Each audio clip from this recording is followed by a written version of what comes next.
Sumit Tutorial presents NCERT solution of class 10th exercise number 1.1 and question number 6. इस question में देखते हैं explain why 7 into 11 into 13 plus 13 and 7 into 6 into 5 into 4 into 3 into 2 into 1 plus 5 are composite number. आपको इस question में जो आपको given expression दे रखे हैं आपको ये शो करना है कि वो एक कंपोजिट नंबर को रिप्रेजेंट करते हैं. तो my dear Nobita and Doraemon और मेरे प्यारे बच्चों, आप सबको मैंने प्रीवियस कॉन्सेप्ट में आपको समझाया था कि कंपोजिट नंबर क्या होते हैं. कंपोजिट नंबर उन नंबरों को बोला जाता है जिनके कम से कम 3 फैक्टर होते हैं.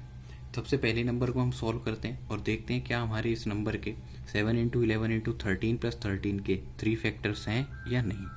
7 इंटू 11 इंटू 13 प्लस 13, तो इस तरीके से ये नंबर दे रखा है और आप देख पाएंगे कि इसमें से 13 कॉमन आ रहा है, तो आप इसको कॉमन कंसीडर करेंगे तो ये आ जाएगा 13 इंटू, कॉमन लेने के बाद नंबर्स बचेंगे 7 इंटू 11 प्लस 1.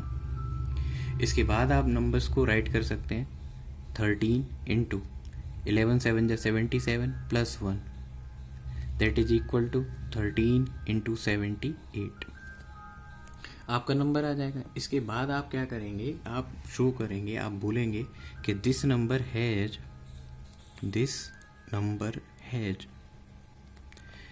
1 13 2 और 78 को 39 से कट कर सकते हैं तो 39 as it's factor, so it is composite. इसलिए ये क्या हो जाएगा, कंपोजिट.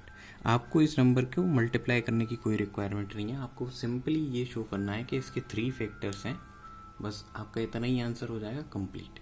सिमिलर वे में आप इसका सेकंड पार्ट करेंगे, इसमें भी आप कॉमन कंसीडर करेंगे तो 7 into 6 into 5 into 4 into 3 into 2 into 1 plus 5. आप इसमें से 5 को कॉमन कंसीडर करेंगे, 5 को कॉमन ले लेंगे. इसके बाद जो एक्सप्रेशन बचेगा वो कुछ इस तरीके से होगा 7 into 6 into 4 into 3 into 2 into 1 plus 1. जब आप 5 को कॉमन लेंगे तो जो प्लस के बाद वाला 5 है वो डिवाइड होगा 5 से, तो आंसर क्या आ जाएगा, 1 आ जाएगा.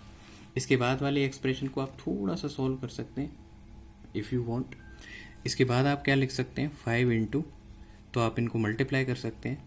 3 2 जा 6 6 4 जा 24 और 24 6 जा हो जाएगा आपका 144 और 144 का आप मल्टीप्लाई कर लेंगे 7 से, 144 इंटू 7, तो ये कुछ इस तरीके से आ जाएगा. 7 4 जा 28 कैरी 2, 7 4 जा 28 और 2 30, 7 1 जा 7 और 3 10 और 1 इसमें ऐड हो रहा है तो ये फाइनली आ जाएगा 1009. अब आप बोलेंगे कि हमारा जो नंबर है, जो सेकंड वाला नंबर है, इसके भी मिनिमम 3 फैक्टर्स तो हैं. कौन कौन से फैक्टर हैं, इट हैज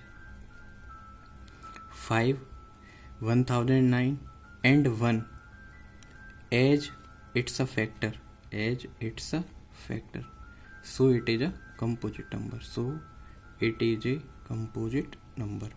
कंपोजिट नंबर के मेरे प्यारे बच्चों मिनिमम कितने फैक्टर होते हैं, 3. आपको जब शो करना होता है कि कोई भी नंबर कंपोजिट है तो आपको उसके 3 फैक्टर शो करने चाहिए. आप उसके 3 फैक्टर शो करते हैं, आपका क्वेश्चन वहीं एंड हो जाता है. इस तरीके से आपको ये क्वेश्चन इजीली पेपर में हो जाएगा. I hope so. If you find any difficulty then please comment me in comment section. Please do like and subscribe my channel. और अगर आपको वीडियोज अच्छे लगते हैं और आपको चीज़ें समझ में आ रही हैं तो आप अपने दोस्तों को बताएं और जिससे वो भी इसका बेनिफिट ले सकें. Thank you for watching question number 6.